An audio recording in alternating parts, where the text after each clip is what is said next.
जय माता दी मेरे प्यारे बहनों, आप सभी का मेरे YouTube ब्लॉग में बहुत बहुत स्वागत है। आज मैं आपको देवोत्थान एकादशी की जो मुख्य पूजा है, जो देवता को जगाने की जो पूजा की जाती है, देवों को जगाने के लिए, तो वो आज आपके सामने लाए हैं। जो मेन पूजा है इसको देवोत्थान एकादशी को यही होती है। उसके बाद हम तुलसी विवाह करते हैं। तो सबसे पहले इस विधि को करने के लिए क्या करते हैं, आइए जानते हैं। तो सबसे पहले आंगन में साफ करने के बाद हम लोग गेरू से लाल मिट्टी जो आती है, लाल मिट्टी का पाउडर गांव में मिल जाता है, शहरों में नहीं मिलता है। तो शहरों में अगर ना मिले तो सिंदूर से और आलता को मिलाकर इसमें जल डालकर उससे हम ये आकृति बनाते हैं। इसमें हम लोग क्या करेंगे, लक्ष्मी जी गणेश जी का जो कमल होता है वो बनाएंगे, तुलसी मैया बनाएंगे, देवों का रूप बनाएंगे और इस तरह से आकृति बना लेंगे। अब इसके बाद इसके ऊपर जो मंडप होता है, गन्ना चढ़ाना, गन्ने का मंडप बनाना बहुत ही ज़्यादा शुभ होता है। तो देवों को जागृत करने के लिए जो हम लोग यहाँ पे स्थान बनाएंगे देवों का, तो उसमें देखिए हमने लक्ष्मी जी का चिन्ह बनाएंगे, तुलसी जी का बनाएंगे, चरण, जितने बच्चे हैं घर में, बेटे हैं, लड़के हैं, उनके भी यहाँ पैर बनाए जाते हैं। तो इस तरह से ये देखिए देवों का प्रतिरूप बना लेते हैं एक तरह से। ज़्यादा अच्छी आर्ट ना हो तो आप इतना तो कर ही सकते हैं, तो इतना कर लीजिए। उसके बाद हम लोग शुरू करते हैं इनकी पूजा विधि। इनको जल से आचमन कर देंगे। उसके बाद तिलक करेंगे। देखिए जो विष्णु भगवान है उनकी हमने जिस स्वास्तिक के रूप में जो प्रतिमा बनाई है, उनका पीले चंदन से हम तिलक करेंगे। और गन्ने का भी मंडप को भी पूजेंगे, चावल चढ़ाएंगे। और जो तुलसी मैया जो इस बनाई है, आकृति बनाई है, उनको हम लाल सिंदूर लगाएंगे। कमल लक्ष्मी मैया का प्रतीक होता है, विष्णु जी की पत्नी होती है, तो इस वजह से उनको भी हम लोग उनका भी प्रतीक बनाएंगे। और इस तरह से कर लेंगे आरती। ये काम हमें सुबह के दिन करना है, सुबह में करना है दिन में। और फिर हम आपको बताएंगे कि आगे क्या करना है। इसके बाद हम लोग भोग लगा देंगे। और इस तरह से भोग लगाने के बाद मीठा जो भी घर में है उसका भोग लगा देंगे। खीर बनाए तो खीर का भी लगा दीजिए।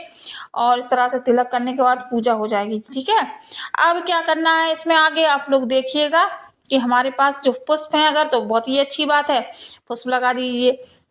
ये जो दीपक हमने लगाया है, इसकी आरती करने के बाद इसको दरवाजे पे देख लीजिए, पैरों में नीचे जो रास्ता होती है वहां पे लगाया जाता है, मुख्य द्वार पे।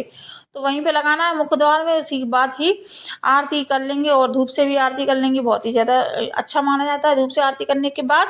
अब हम लोग जो ऋतु फल होते हैं, सिंघाड़े, सब्जियां होती हैं और गन्ना, इस दिन बहुत ही ज्यादा शुभ होता है। इन चीजों को जरूर से जरूर चढ़ाना चाहिए, चाहे भले ही दो मिले। तो हम लोग देखिए ऋतु फल में सिंघाड़े हैं और जो हरी सब्जियां हैं जो भी हैं, और जो उस टाइम आती हैं, मूली है और इस तरह से गोभी है। तो हमको ये ताजी सब्जियों को भगवान को, विष्णु को अर्पित करना है, भगवान को चढ़ाना है। देवों को चढ़ाने के बाद ये देखिए सारी सब्जियों को चढ़ाने के बाद यहीं रख देंगे हम लोग।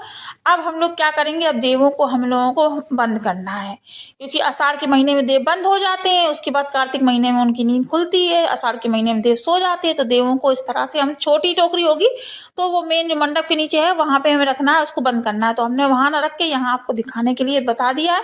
वैसे यहीं अंदर रखे इनको, देवों को हम बंद कर देंगे, सुला देंगे, निद्रा करा देंगे। उसके बाद शाम के समय हम लोगों को देखिए क्या करना है, आइए वीडियो में जानते हैं। तो शाम के समय हम लोगों को एक थाली लेना, उसमें देखिए इस तरह से स्वास्तिक जरूर बना लेना है। अब उस थाली से हम लोग, जैसे छोटे बच्चों को नहीं, छोटे पुराने जमाने में जगाया जाता था, उस तरह से इस एक गीत के साथ आपको, हमने देवोत्थान एकादशी का डाला है, आपने देख लीजिए। नहीं तो आपको यहाँ भी हम थोड़ा सा दो लाइनें सुना देते हैं गीत की, इस तरह कि उठो देव बैठो देव, पाटिकली चटकाओ देव। उठो देव बैठो देव, पाटिकली चटकाओ देव। आषाढ़ में सोए देव, कार्तिक में जागे देव। बहुत ही बड़ा गीत है दोस्तों, आप लोग चैनल पे जाके देख लीजिए, पूरा गीत है।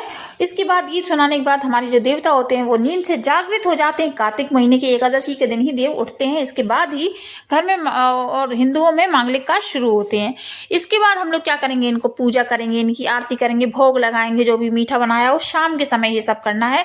लेकिन गन्ना अति प्रिय होता है, गन्ना जरूर से जरूर चढ़ाएं।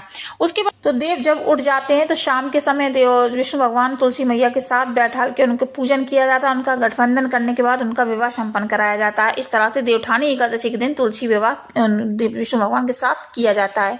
उसके बाद हिंदुओं में जो मांगलिक कार्य हैं, शादी है, और भी जो है और भी चीजें हैं, गृह प्रवेश है, ये सब चीजें हैं, ये शुरू हो जाती हैं आषाढ़ के बाद। सीधे कार्तिक में ही हमारे यहाँ शादी हिंदुओं में होती है। तो इस तरह से ये छोटी सी देवोत्थान एकादशी की विधि तो देवोत्थान एकादशी के दिन देवों को जो जगाने की जो विधि थी, वो पूजा थी छोटी सी, वो हमने आपको बता दी है सुबह और शाम कैसे करना है। उसके बाद तुलसी विवाह जो है वो हमारे वीडियो में हमारे चैनल पर जाके देख लीजिए, उसका अलग से ब्लॉग बना हुआ है। तो इसी के साथ लेते हैं विदा। तो चलिए, जय माता दी मेरी प्यारी बहनों, मिलते हैं अगले ब्लॉग में।